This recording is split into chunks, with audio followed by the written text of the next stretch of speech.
On est déjà plus de 60. Bonjour tout le monde.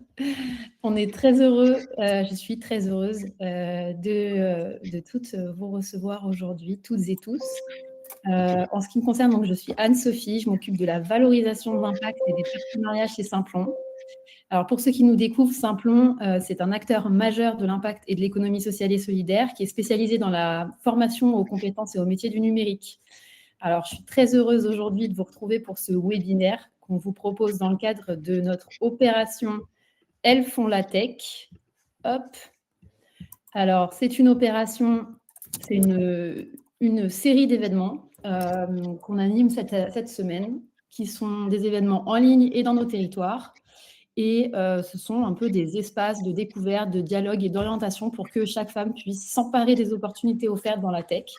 Donc, à travers cette programmation, tout au long de la semaine, Simplon a réaffirmé vraiment son engagement en faveur de la mixité dans les métiers de la tech pour faire progresser la place des femmes, pour promouvoir un numérique plus inclusif et plus représentatif de notre société.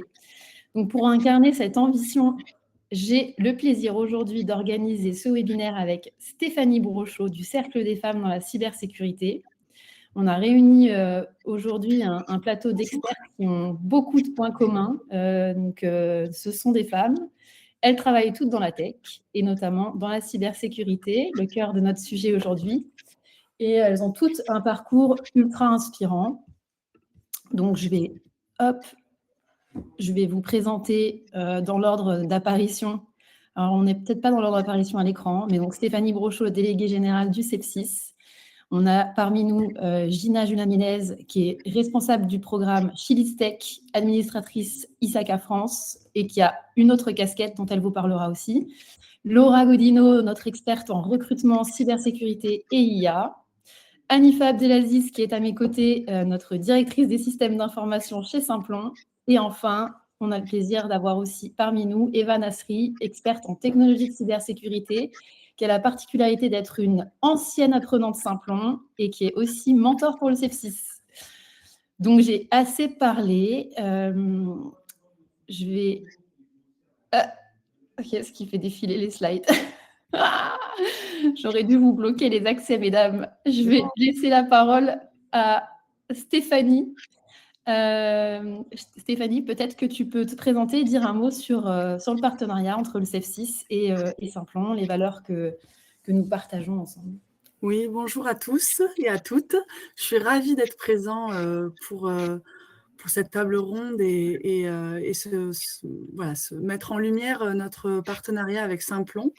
Donc, nous sommes effectivement ravis de ce partenariat avec Simplon. C'est un acteur engagé aussi comme le Sepsis pour un numérique plus inclusif et plus diversifié, comme on a pu le souligner. Le Sepsis et Simplon œuvrent effectivement pour des valeurs communes, en valorisant à la fois effectivement les parcours féminins dans la cybersécurité, mais également qui favorisent la mixité à la fois dans les organisations et dans les écoles et les universités. Donc, on est vraiment... ce sont des valeurs communes, effectivement, qui ont permis à Simplon et au Sepsis de se rapprocher et de former ce partenariat avec pour objectif, comme tu l'as dit, Anne-Sophie, de faire progresser la place des femmes dans la cybersécurité à travers des actions diverses et accessibles aussi à toutes et à tous, parce qu'effectivement, il y a, même si c'est pour faire progresser la place des femmes dans la cyber, il y a aussi des hommes qui font partie du Sepsis également. Donc voilà, on est dans cette mixité et cette inclusion pour tous. Donc merci à Simplon pour cette belle opportunité également.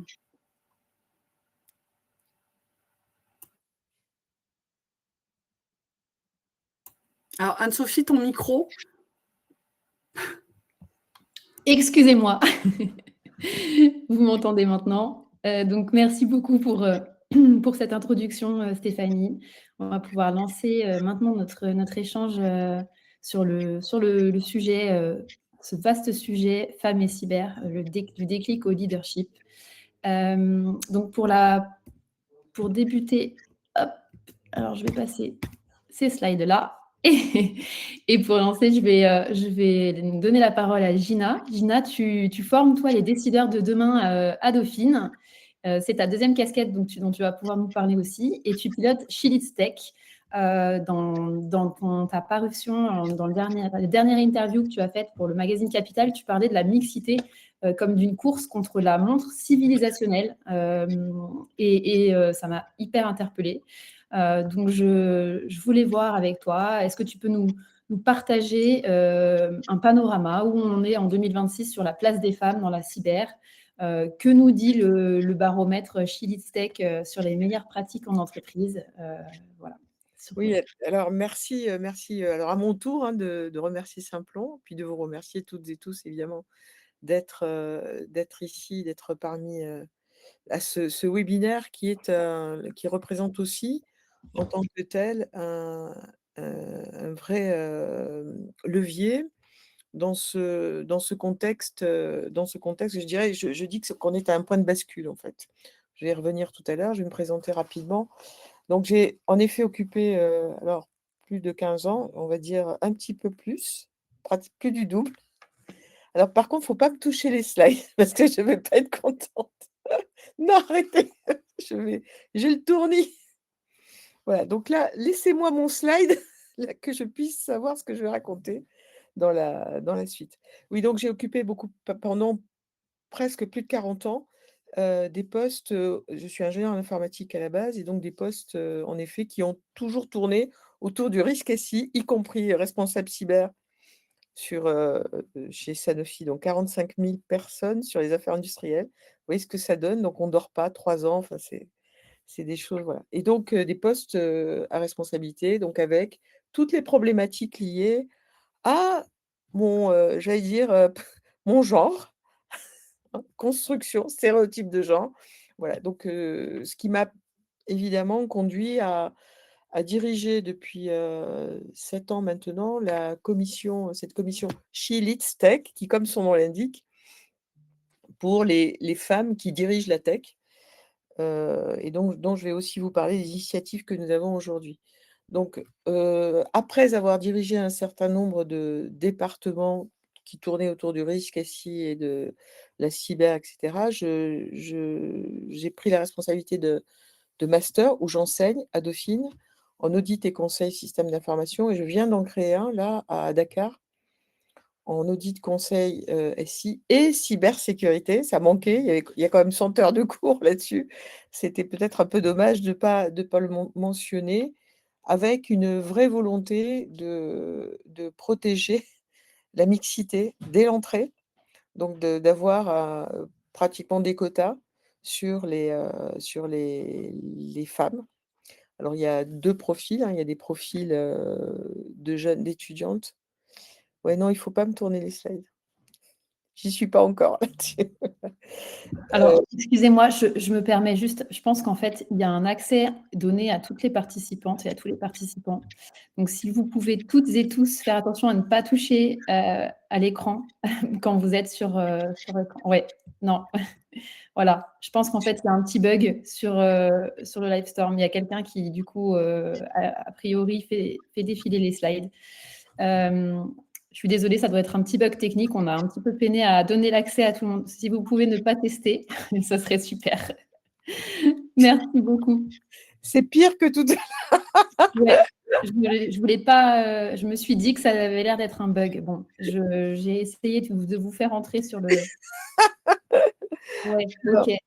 Alors, donc, je reviens, je vais aller directement là puisque visiblement voilà, donc on va aller sur Ouais, le contexte. Je vais passer directement sur le contexte, sinon on va passer beaucoup de temps, sur le reste. Donc, ce dont je voulais vous parler aujourd'hui, c'est et puis vous apporter aussi une vision un peu d'ensemble de là où nous nous situons aujourd'hui, qui est un réel point de bascule. Donc on est dans je dis, un contexte qui est plutôt, stratégique, parce que d'un côté, nous avons l'écosystème, tech français qui est en pleine transformation. Pourquoi? 25 000 startups en France, c'est énorme.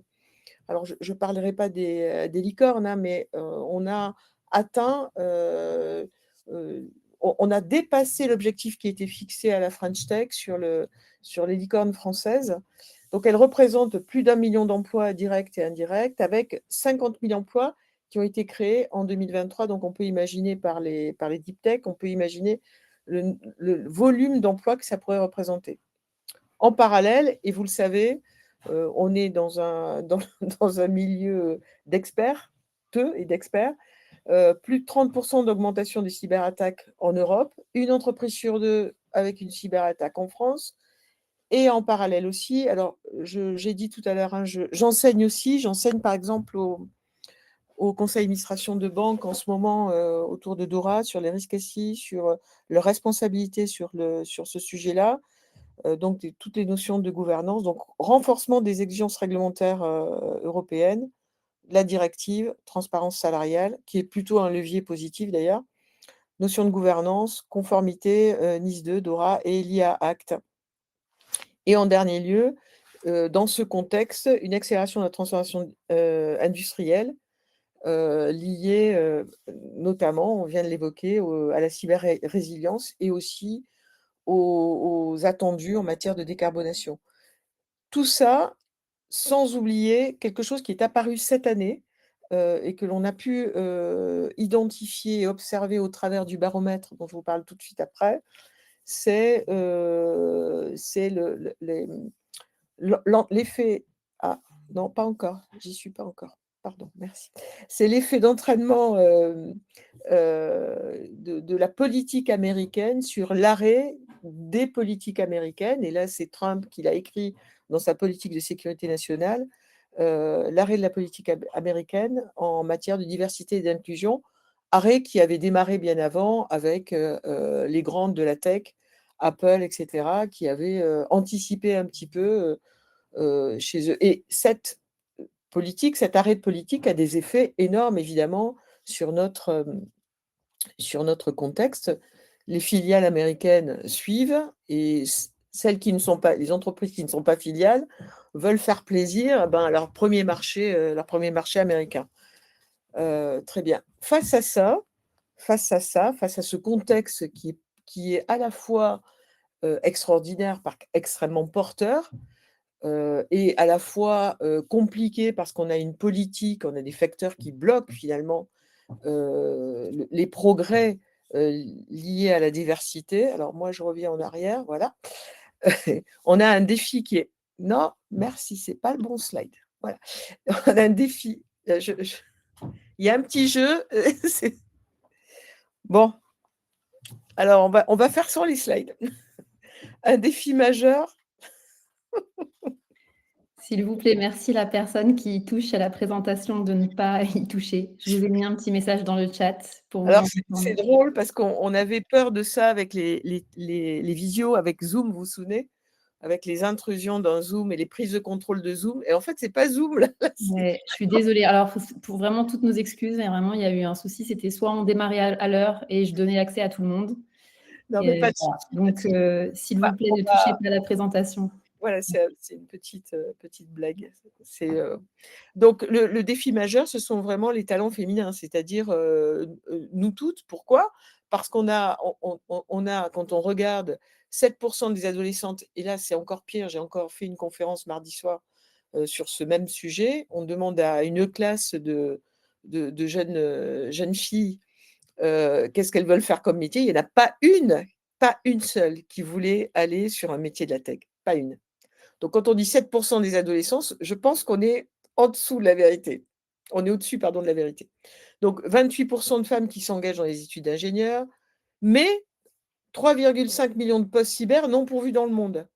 20% des professionnels en IT, en IT et en cybersécurité. Et puis, on a un tuyau qui est déjà pas très gros de femmes qui arrivent sur le marché de l'emploi. Et quand elles y sont, elles quittent la tech au bout de 10 ans. Donc ça, c'est vraiment la situation actuelle qui, en effet, n'est pas du tout aidée par, comme je l'évoquais tout à l'heure, les politiques en cours. Raison pour laquelle j'évoque ce point de bascule. Donc, ça n'a pas toujours été comme ça. On a de grandes figures de femmes qui ont été complètement invisibilisées au cours des années.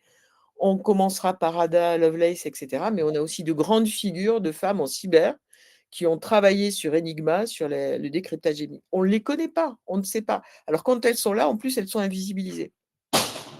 Alors que, donc, féminisation, c'est reconnu, c'est un levier, il y a beaucoup d'études là-dessus, levier de performance, d'innovation et de compétitivité durable. Donc, il y a beaucoup de questions qui se posent. Simplon, vous travaillez sur la reconversion des femmes, c'est comme ça que ça fonctionne, c'est de la formation. Voilà. Alors, j'arrête là-dessus. Qu'est-ce qu'on fait rapidement? Nous, à l'ISACA, on s'est dit, le constat, on le connaît, on le fait. Malheureusement, depuis 7 ans, il ne s'arrange pas, au contraire. Et ce n'est pas avec ce qui se passe dans le monde que ça va s'arranger.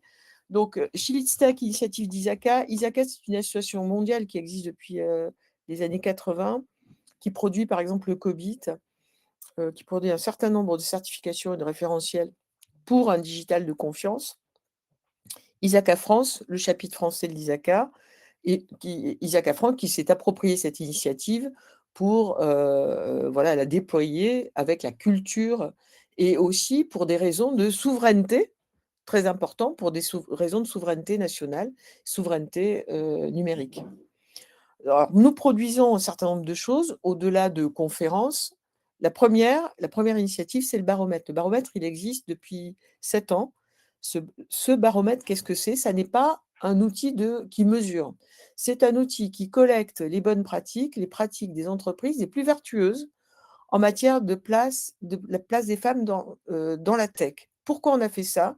Parce qu'on s'est rendu compte que le rôle modèle, c'est quelque chose de très important d'un point de vue individuel, mais le rôle modèle en tant qu'entreprise qui attire les femmes, c'est aussi très important. Pourquoi? Parce que le milieu de la tech et le milieu de la cyber notamment est un milieu considéré comme étant un milieu hostile, c'est-à-dire pas du tout, le contraire d'accueillant pour les femmes. Comme je l'évoquais tout à l'heure, en plus quand elles y sont, elles n'y restent pas. Et puis, elles n'évoluent pas non plus de façon comparable, on dira, avec les mêmes. Elles n'ont pas du tout les mêmes opportunités en entreprise. Donc, on s'est intéressé aux entreprises, à celles qui proposaient un certain nombre de dispositifs, donc de bonnes pratiques, pour attirer, garder, faire évoluer les femmes, et notamment en IA et en cybersécurité. Ça, c'est la première des choses. La deuxième des choses, c'est le prix, ou les prix, je dirais, qui récompensent ces entreprises. Cette année, nous remettons les prix à l'occasion sur les photos que vous voyez, des assises du numérique. Donc, les entreprises, elles ont une visibilité énorme.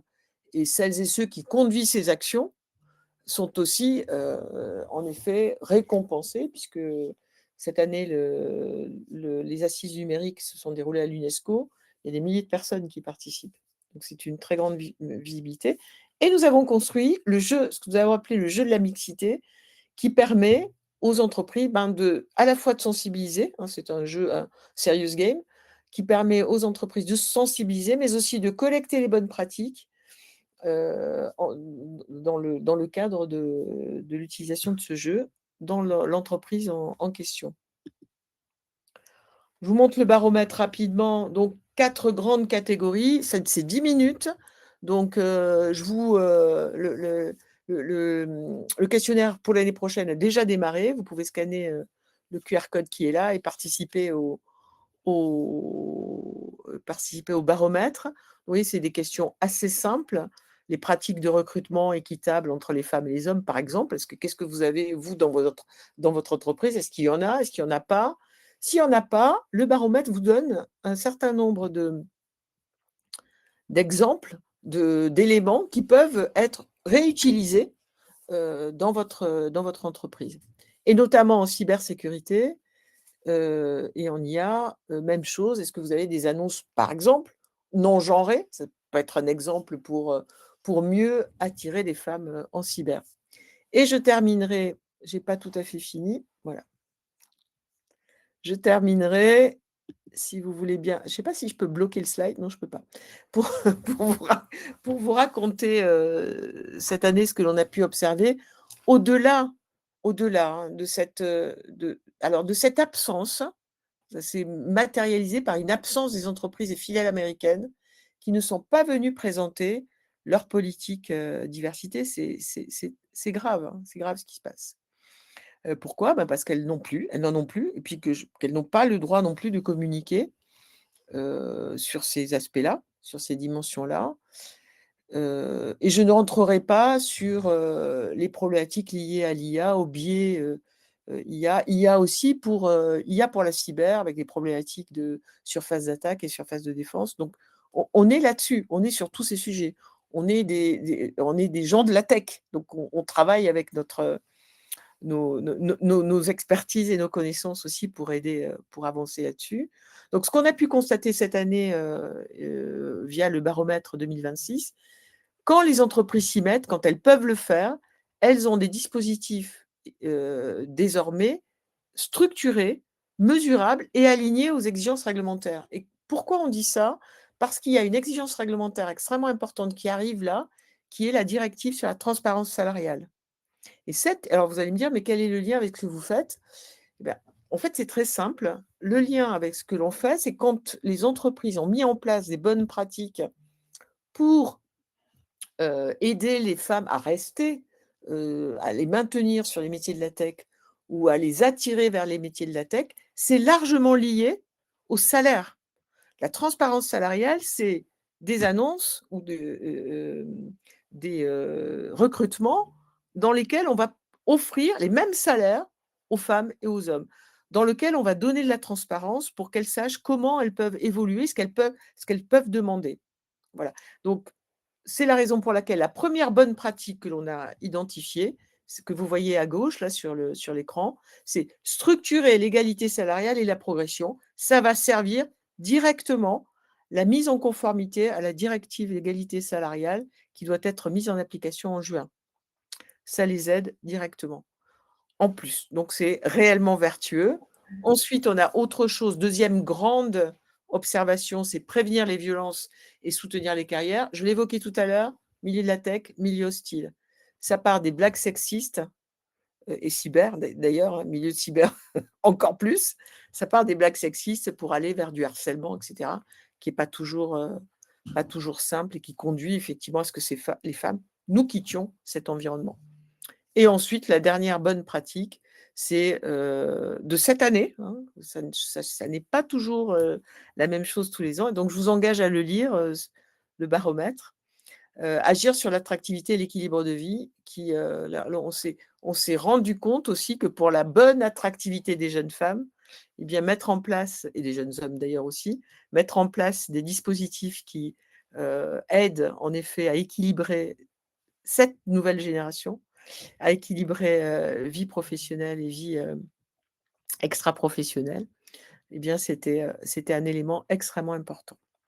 Voilà ce que je voulais partager avec vous. Merci infiniment, Gina, pour ces éléments hyper instructifs et hyper enrichissants qui nous permettent d'avoir une vision beaucoup plus claire, une vision très macro et beaucoup plus claire sur le monde, sur la tech, les femmes dans la tech aujourd'hui. Et je vais te donner maintenant la parole à Laura. Laura, toi, tu es recruteuse experte en IA et en cybersécurité. Et en préparant ce webinaire, tu m'as dit notamment que le diplôme ne comptait que pour 30% dans tes critères de recrutement. Déjà, d'un point de vue général, peut-être que j'aimerais avoir ton point de vue et connaître. Enfin, est-ce que tu peux nous rassurer, rassurer nos participantes quant aux compétences, aux soft skills et aussi peut-être aux préoccupations que certaines de nos participantes peuvent avoir. On a d'ailleurs eu une question pertinente d'une personne qui se posait la question de l'état du marché pour les juniors, pour les personnes diplômées. Alors moi, si vous voulez, je vais repartir un peu sur l'état du marché et je pense qu'il y a beaucoup de choses qui font écho avec ce que Gina a déjà présenté. Merci Gina, c'était très intéressant et la transparence salariale pour nous en tant que recruteurs, c'est fondamental. Je pense qu'on peut déjà parler donc du marché. Le marché, c'est un marché qui a évolué, d'accord ? C'est un marché qui, depuis 2022, on l'a vu, a connu des tendances pas toujours très favorables en termes de recrutement, surtout pour le monde de la tech.